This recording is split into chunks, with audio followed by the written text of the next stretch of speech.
uh, woke up this morning and I had had a dream just before I woke up today. Um, I was somewhere with the Freemasons. One of them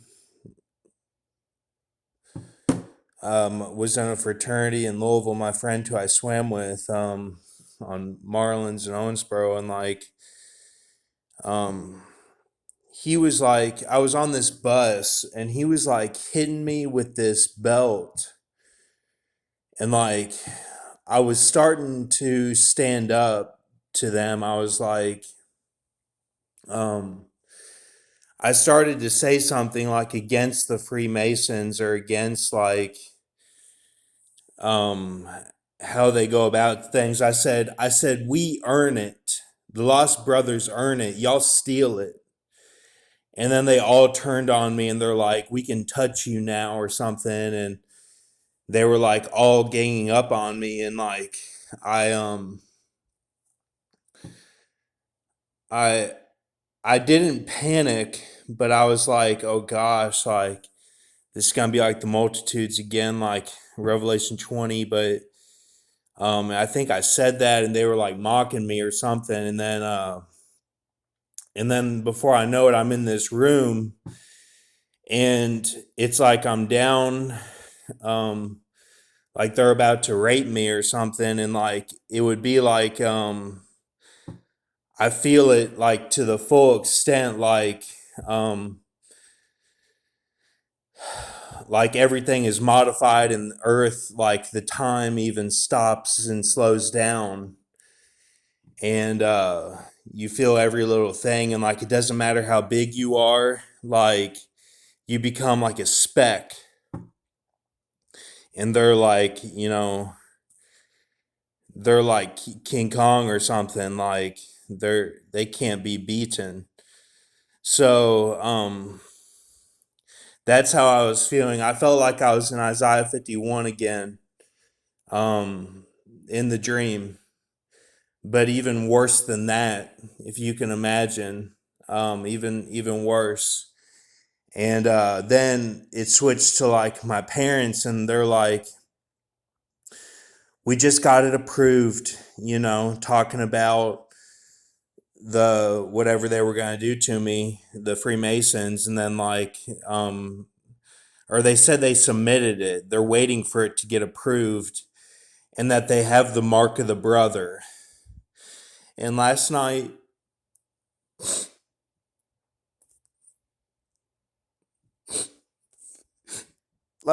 last night they showed that they showed that symbolism last night, the mark of the brother, that he actually showed up in the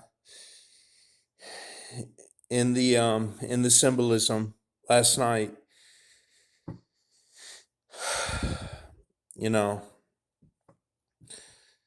And the thing is, he's a great guy in real life. Like both my parents' brothers are, like, my dad has two and my mom has one. Like they're normal people, like, but my dad's older brother Mark, like, he's not married and lives in Michigan, like at the cottage, like he's doing a lot of work right now trying to get the seawall built, and like all the cousins have excuses why not to go up there and work with him and like help him out.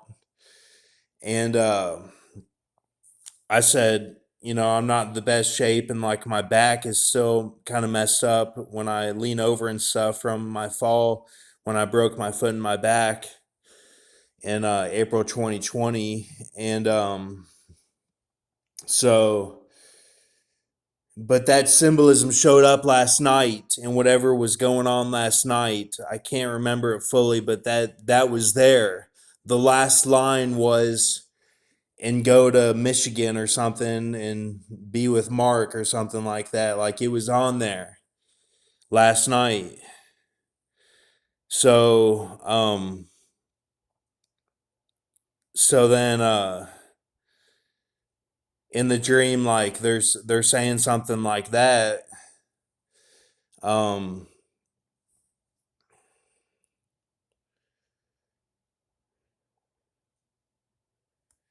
and then like they're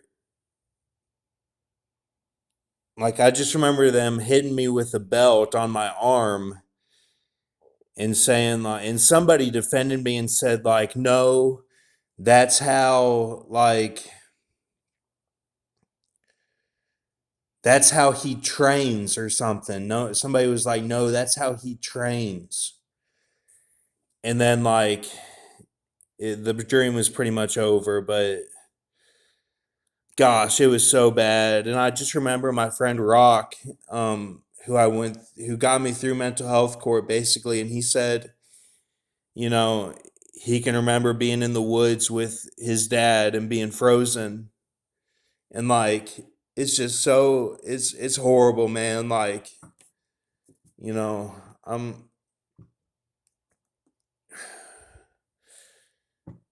or not his dad, is his stepdad. You know, it's usually the family is messed up. I've been blessed. I have a good family, like, or at least I thought that I did, like, you know, but God is sparing me. Like I woke up today and like it was a dream, you know. I think I'm all right, but you know, um that's what happened in the dream.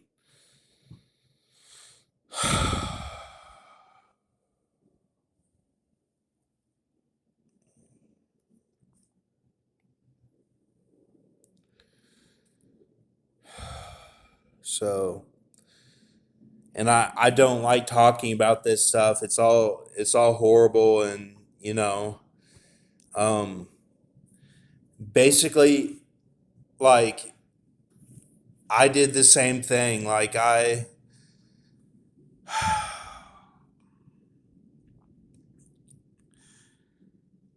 after I pulled the Antipass stuff, then in Lexington, I was staying at my grandpa H's house, and when I got the car, as soon as I got the car, I went and like laid down, you know, and then actually the next day I got the job with the electric company, and you know, when I did it, I was like I had been drinking a little bit, but I felt the whole thing like, you know, but I wasn't like um time didn't like slow down. It didn't seem like I don't know. I can't really remember. But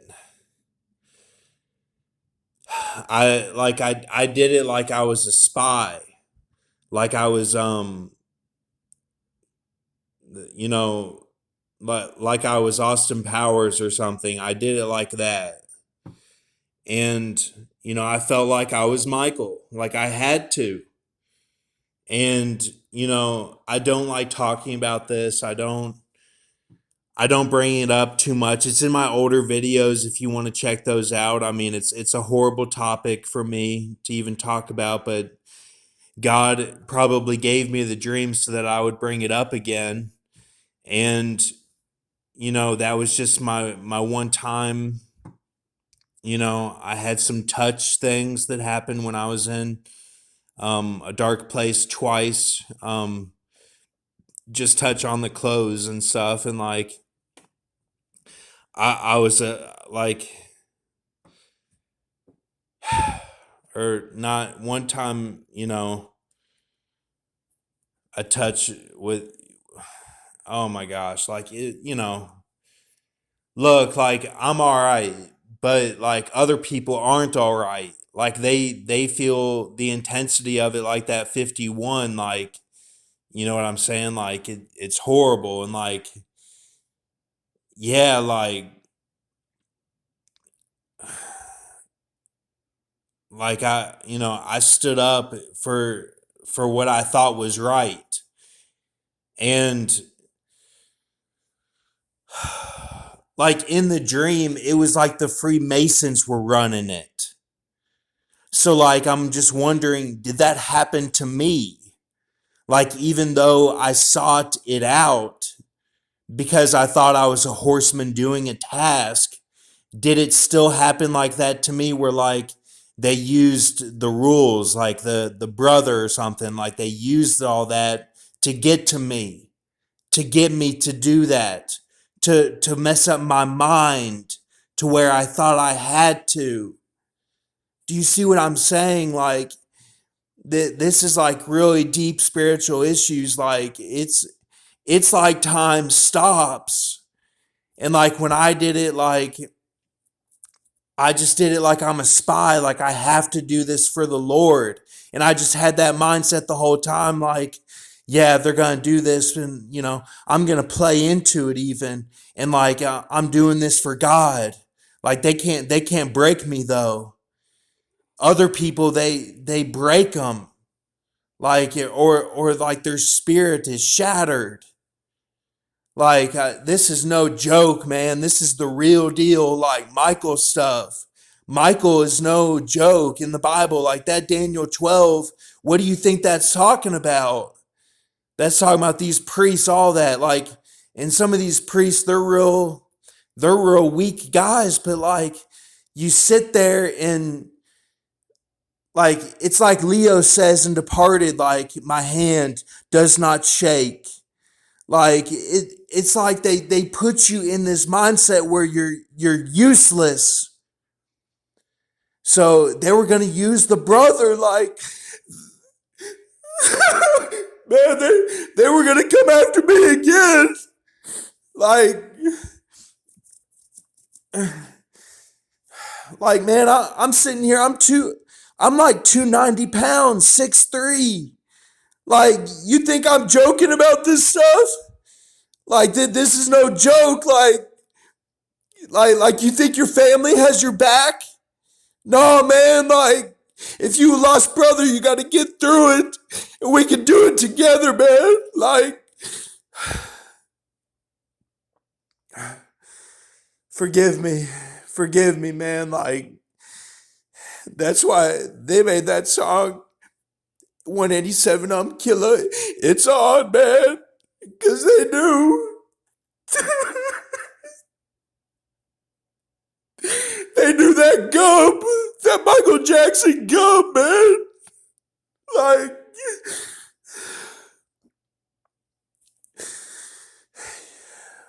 I don't know. Michael Jackson, he might have tried to protect the kids.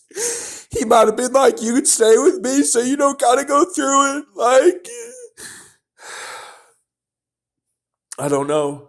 I don't know. There's a lot of different angles to it, like what they pulling, but, and I don't like talking about this, but I'll bring it up for this one, man. I'll bring it up for this one. Like, like, that's why they made that song and then they killed Easy E. They killed Easy E, man. Like these Freemasons, they got the means to do it, to start it all, and they don't. They don't. They got the means to start World War III and get us out. That's the only way this will end, man. Is if you get to heaven. Like that's it. Gosh, they just don't get it. Like they think one day it'll be good down here. They do. They think one day it'll be good. They think they can just pilot it out, man. They think they can just pilot it out.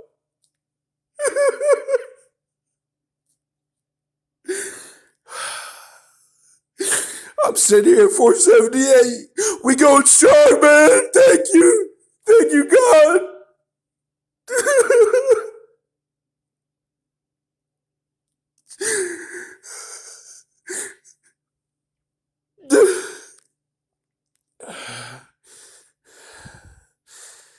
Thank you.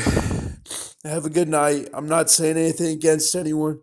Keep a mercy mindset and don't put words in my mouth. Thank you.